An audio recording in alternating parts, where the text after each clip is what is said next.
15 साल के वैभव सूर्यवंशी पर फूटा सीरीज हार का ठीकरा। गंभीर ने फाइनल मैच में दूध में पड़ी मक्खी की तरह किया टीम से बाहर। मचा हाहाकार। गंभीर के फैसले ने सबको किया हैरान। दिग्गजों ने भी उठाए सवाल।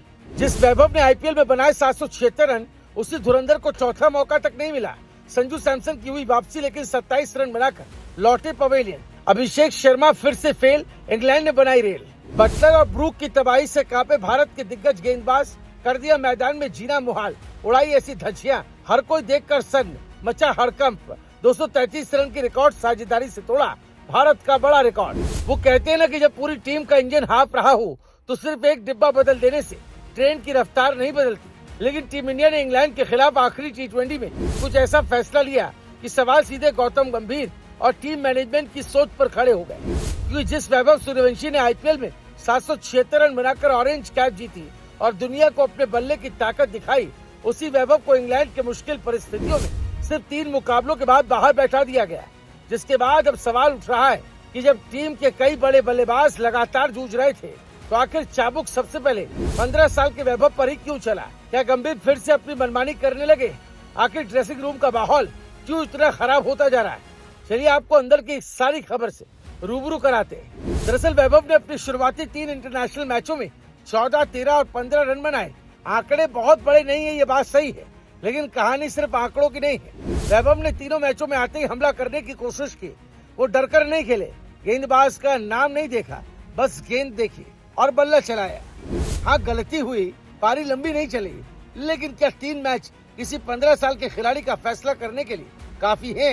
यही सवाल अब क्रिकेट के बड़े नाम भी उठा रहे हैं। 5वें T20 में टीम इंडिया ने वैभव को बाहर किया और संजू सैमसन को वापस प्लेइंग 11 में ले आए। यानी जिस संजू की जगह वैभव को मौका मिला था, अब उसी वैभव को हटाकर संजू की वापसी करा दी गई। टीम की तरफ से इसे रणनीतिक बदलाव माना गया, लेकिन मैदान पर कहानी फिर बहुत ज्यादा नहीं बदली। संजू सैमसन मैदान पर आए और शुरुआत ऐसी की कि लगा आज तूफान आएगा। चौके लगे, छक्के लगे, बल्ले से आवाज आई और भारतीय फैंस की उम्मीदें भी जागी। लेकिन ये तूफान सिर्फ 14 गेंद तक चला। संजू ने 2 छक्के और 3 चौके लगाए और 27 रन बनाकर पवेलियन लौट गए।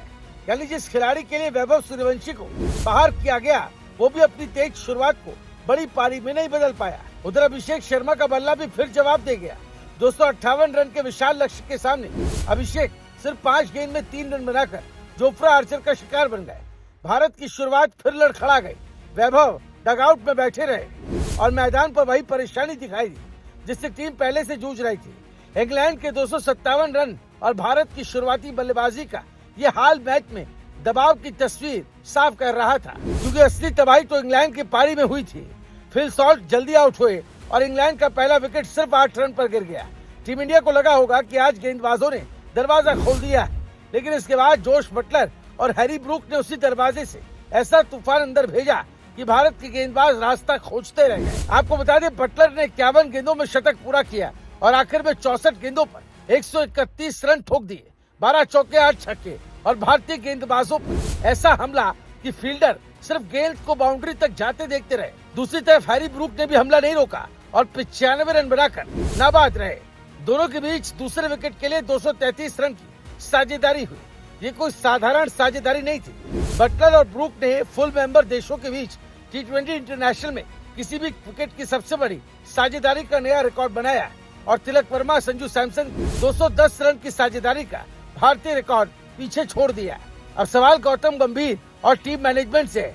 जिस वैभव ने आईपीएल में 776 रन बनाकर तहलका मचाया, उसे इंटरनेशनल क्रिकेट में सिर्फ 3 मैचों के बाद बाहर बैठाना कितना सही था? क्योंकि बटलर ने दिखा दिया, खराब पारियों के बाद एक मौका कभी कभी रिकॉर्ड वाली पारी में बदल जाता है। Bureau report, Bharat positive.